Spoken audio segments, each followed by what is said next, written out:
Past indefinite tense है। Past indefinite tense में subject के फ़ौरन बाद सेकंड फॉर्म ऑफ वर्ब लगती है सादा जुमलों की सूरत में। He invited me, I ate lunch, I drink water. लेकिन जब नेगेटिव और इंटेरोगेटिव बनाते हैं तो वर्ब के फर्स्ट फॉर्म लगाते हैं और साथ में डिड का बीच में एडिशन किया जाता है। इंटेरोगेटिव बनाते वक्त डिड को स्टार्ट में लगा दिया जाता है और वर्ब की फर्स्ट फॉर्म ऑफ वर्ब को ही यूज़ किया जाता है।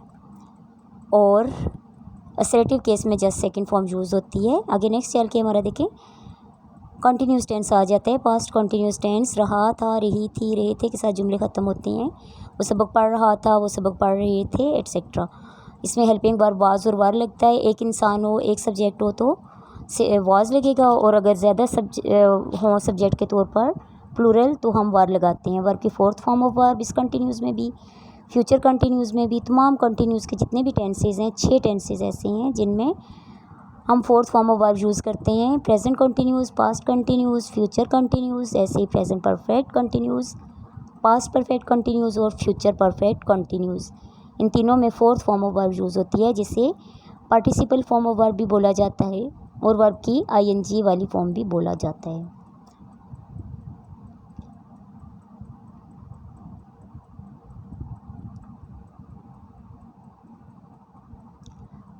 फिर आ जाता है past perfect. Past perfect tense में चुका, चुकी, चुके के साथ था, थी, थे आता है और हेल्पिंग वर्ब हैड यूज़ होता है। वो खत लिख चुकी थी,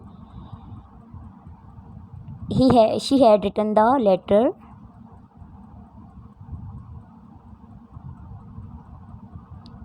और इसको बोलने का दूसरा तरीका है उसने ख़त लिख लिया था, उसकी भी ट्रांसलेशन होगी she had written the letter.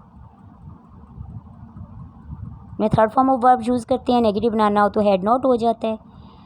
और पास्ट परफेक्ट कंटिन्यूस में रहा, रही, रहे के साथ था, थी, थे आते हैं और इसमें हैड बीन का हेल्पिंग वर्ब यूज़ होता है। प्रेजेंट में हैज़ बीन, हैव बीन और पास्ट में हैड बीन।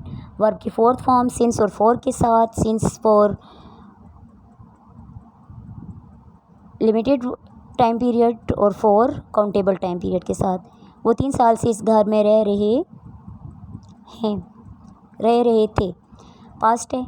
अब इसमें क्या लग जाएगा, जस्ट हैड बीन का एडिशन होगा। बाकी ये प्रेजेंट परफेक्ट कंटिन्यूस की तरह ही ट्रांसलेट होती हैं। They had been living in this house for 3 years. ये हमारा हुआ है पास्ट परफेक्ट कंटिन्यूस टेंस। अगर इसका नेगेटिव बनाना हो तो हैड नॉट बीन हो जाएगा और अगर इंटेरोगेटिव बनाना है तो हैड दे बीन हो जाएगा, had they been living in this house. अब फ्यूचर इंडेफिनिट गा घी गे वाले जुमले होते हैं। वो स्कूल जाएगा, वो सबक पढ़ेगा, वो मेरे घर आएगा। इसमें विल और शेल लगता है हेल्पिंग वर्ब के तौर पर और first form of verb use होती है। विल जो होता है वो तमाम सब्जेक्ट्स के लिए यूज़ होता है सिवाय आई और वी के। आई और वी के साथ शेल यूज़ होता है। मैं स्कूल जाऊँगा, I shall go to school. वो स्कूल जाएंगे, दे शेल की वजह क्या हो जाएगा, they will go to school. और नेगेटिव बनाना हो तो इस हेल्पिंग वर्ब के बाद नॉट लगा देते हैं और इंटेरोगेटिव बनाना हो तो इस शेल को हम या विल को स्टार्ट में लगा के इंटेरोगेटिव बना लेते हैं। अब फ्यूचर कंटिन्यूस टेंस है, मैंने आपको बताया इसमें फॉर्म ऑफ वर्ब फोर्थ लगेगी, रहा होगा, रही होगी, इसके जुमले ख़त्म होंगे। वो कहानी लिख रही होगी, वो अपने दोस्तों को इनवाइट कर रही होगी और इसमें विल बी यूज़ किया जाता है।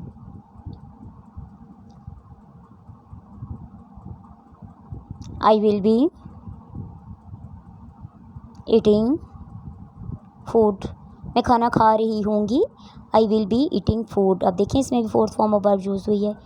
6 टेंसेज में फोर्थ फॉर्म ऑफ वर्ब ये अपने जहन में रख लें ताकि ट्रांसलेशन करते वक्त आपको फॉर्म ऑफ वर्ब लगाना इजी हो जाए। नेक्स्ट आ जाता है फ्यूचर परफेक्ट कंटिन्यूस। चुका चुकी वाले जुमले होते हैं, साथ में गा घी गे का जिक्र होता है। चुका होगा, चुकी होगी, जैसे वो काम मुकम्मल कर चुकी होगी, वो कहानी लिख चुकी होगी, वो सालगिरह मना चुकी होगी। इसमें हम हेल्पिंग वर्ब यूज़ करते हैं will have. They will have completed their work, वो अपना काम मुकम्मल कर चुके होंगे, ऐसे सेंटेंसेस होते हैं। He will have completed his work। Negative बनाना हो तो हैव के बाद नॉट लगाते हैं और इंटेरोगेटिव बनाना हो तो have he will completed his will have will start में लगाते हैं। रहा, रही, रहे के साथ फ्यूचर परफेक्ट कंटिन्यूस टेंस आ गया है और इसमें वक्त का जिक्र होता है और वर्ब की fourth form of verb use होती है और हेल्पिंग वर्ब यूज़ होता है विल हैव बीन। वो कई साल से इस घर में रह रहे होंगे। They will have been living in this house for several years. ये सेंटेंस देखें, they will have been living in this house या they will have been playing match for 3 years या 3 डेज़। वो 3 दिन से मैच खेल रहे होंगे।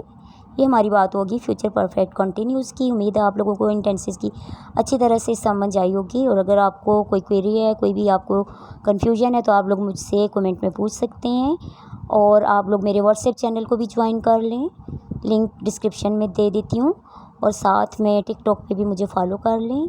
और अगर वीडियो इन्फॉर्मेटिव लगी है तो कमेंट और लाइक लाजमी करें और इस एक छोटे से क्वेश्चन का आंसर दे दें।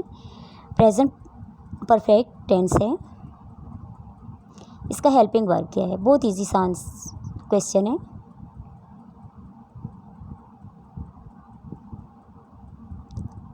हैज़, हैड या विल हैव। हैज़ हैव इसमें हेल्पिंग वर्ब लगेगा, हैड लगेगा या विल हैव लगेगा। कमेंट सेक्शन में लाजमी आंसर करें। मैं कमेंट सेक्शन में आपके रिप्लाईज देखने के लिए इंतज़ार करूँगी। Thank you. Stay connected. अल्लाह हाफिज़।